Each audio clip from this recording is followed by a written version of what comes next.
کیا.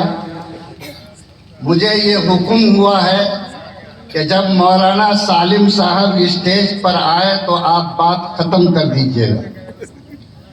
میں اسی کی تعمیل میں یہاں پر حاضر ہوں.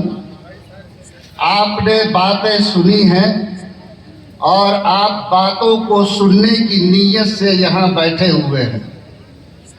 حاضرین کرام، میں تو یہ سوچ کر آیا تھا کہ میرا نام اشتہار میں باقاعدہ لکھا گیا. مفتی ابو ذر صاحب نے مجھ سے رابطہ کیا. میرے یہاں 2 روز کا سیمینار چل رہا ہے. آج شام کا بھی سیشن تھا، لیکن آپ حضرات کی محبت میں اس ایک حصے کو چھوڑ کر میں حاضر ہوا ہوں. اگر مجھے اس کا علم ہوتا کہ میری حیثیت یہی ہے اور مجھے معلوم ہوتا کہ میرے لیے یہی وقت ہے تو میں خواہ پٹنہ سے یہ صورتحال لے کر یہاں حاضر نہیں ہوتا. لیکن بہرحال جب میری حاضری ہو گئی ہے، مولانا کی آمد ہے، اس بیچ کا فائدہ اٹھا کر میں کچھ باتیں آپ کے کان تک پہنچانا چاہتا ہوں. یہ جو آپ پنڈال کا منظر دیکھ رہے ہیں، کیا یہ قوم ٹھیک ہونے والی ہے؟ اندازہ ہے آپ کو؟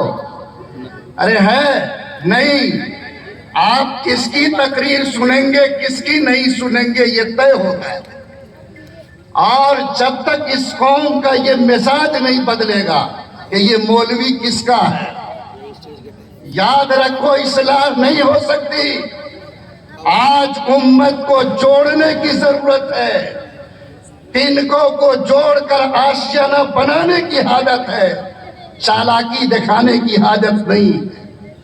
اور جب مزاج میں یہ بات داخل ہوگی تو یاد رکھو پھر اس کے بعد وہ حالات کے لیے تیار رہو جس حالات کے جھونکے آج تمہارے گھر کے دروازے کو چھونے کے لیے تیار ہے. تم کیا سمجھتے ہو کہ آج صرف تمہاری بیٹیاں مرتد ہو رہی ہیں؟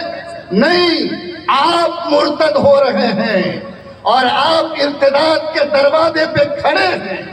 آج خوف کی لاٹھی سے زنجیر دکھا کر اور حالات کے شکنجے میں کس کے آپ کو ارتداد کی چوکھٹ پر کھڑا کیا جا رہا ہے.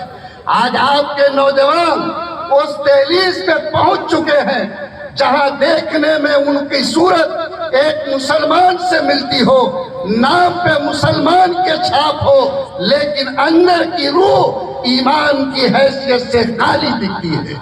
لوگوں، آج جو صورتحال پورے ملک میں برپا ہے ان کو سمجھنے کی ضرورت ہے، اس پر غور کرنے کی ضرورت ہے اور مضبوط فیصلہ کرنے کی ضرورت ہے.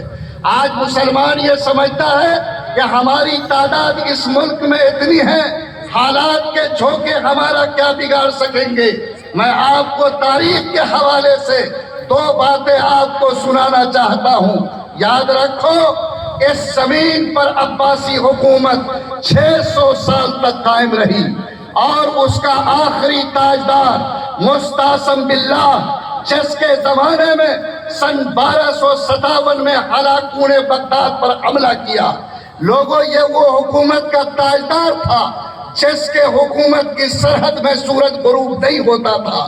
لیکن جب ہلاکوں نے اس میں بغداد پہ حملہ کیا، 6 لاکھ انسانوں کے سر کاٹے گئے.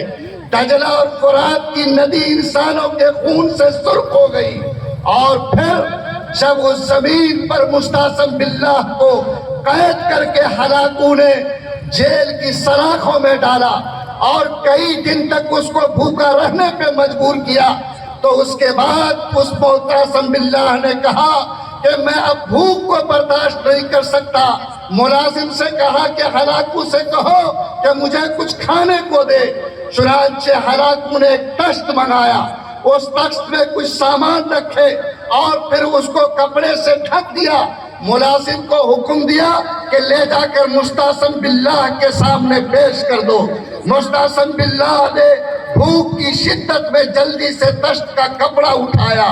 اس کی حیرت کی انتہا نہ رہی.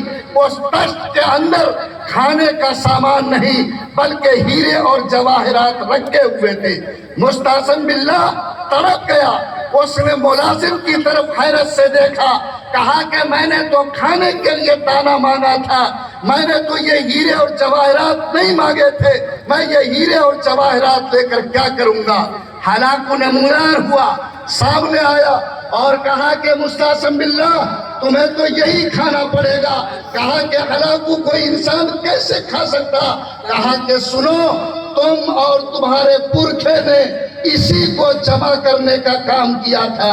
اگر تم ان ہیرے اور جواہرات کو اپنی فوج پہ خرچ کرتے، اپنی قوت کو بڑھانے پہ لگاتے، اپنے سرحد کی حفاظت پہ خرچ کرتے، تو آج ہلاکو کے گھوڑے کا پیر تمہاری بغداد کی سرزمین کو رونق نہیں سکتا تھا۔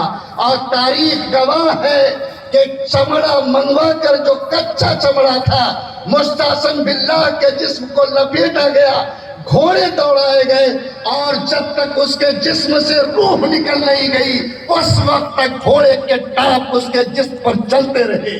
یہ وہ تاریخی حقیقت ہے جس کو آسمان اور زمین کی آنکھوں نے خود دیکھا ہے اور اس کو قبول کیا ہے۔ اس سچائی کو 600 سال کی ایسی حکومت کی بنیاد جب اس طریقے سے ہل سکتی ہے، حالات کے